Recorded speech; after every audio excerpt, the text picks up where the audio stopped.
बोरैबारामबो जानायसैनो दाबो जागासिनो आखाइबो सुले आं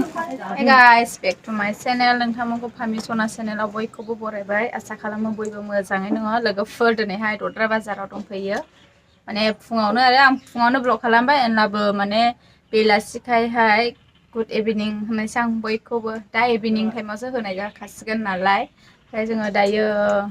दाउ गांखं जाहैनो नागिरदों लोगोफोर माने जोंनि बे दद्रा एरियायावबो बेफोरबायदि मोनजासै दा सुबिदा दंसै नालाय माने सिगांथ' मोनजायामोन ओमफ्राय दा मोनजासै बेनि थाखायनो जों दसे बेरायथावथाव मोनसे खामानिनि थाखाय फैदोंमोन नालाय ओमफ्राय ओरैनो लोगो दिगि बिब' बिनानाव लोगो मोनलायनाय हिसाबै माने जाहैनो नागिरदों लोगोफोर दा जोङो जाहैसिगोन लोगोफोर मा होनदों हा गुमै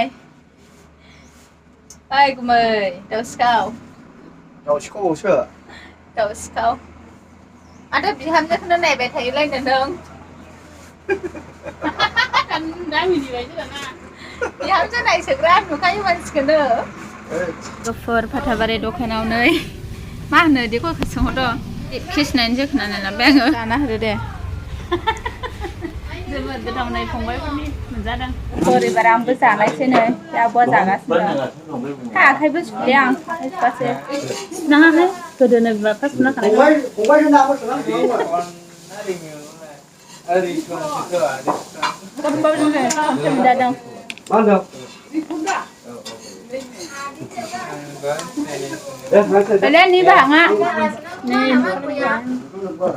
फंबाय बियानैखौनो ओंखाय मोनजानायनि नै लोगोफोर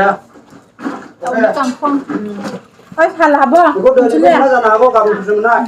गेसनि थिखोना लायो आफाया आयौ मानि थाखाय सालाबोखो आयौ मानि मोनदों फाला बैयावसो माजै गेसाव मासो हाब जोङो होबाय जों मोनजानाय बेखौहाय बै फंबायफोरनिफ्राय मोनजादों हनै ओरै नाहरदो दे जाहोनायनि थाखाय थेंक इउ हाय फंबायफोर दे जाहोनायनि थाखायहाय ओरै नाहरदोबा माथो खिबुसो जाखो भिउसफोरखौलाय माथो सिख्लाफोरा माबागोन माथो दुखु मोनगोन ने एसे मोजां जाहोनायखाय जोङो लाबाय भिडिअ'आवहाय लाजियोनोहाय सिख्लाफोर एसे बैसो जालानायखाय दाफ्रालाबो नायदो नायनि जानोसै नायजोंखौबो नाय दाफ्रालाबो स्लिम स्लिमहाय मा ने खान्दार खालांनायसिन दं नै दे जिबियन माने जिबियनिसो ओनसोलनि जाखांबाय लोंखांबाय जिरायफैबाय लोगोफोरा नै दखानाव दसेनो ओमफ्राय दसेनि उनाव थांनोसै सिगाङावखौ देखायगारदोंनो बेजिल'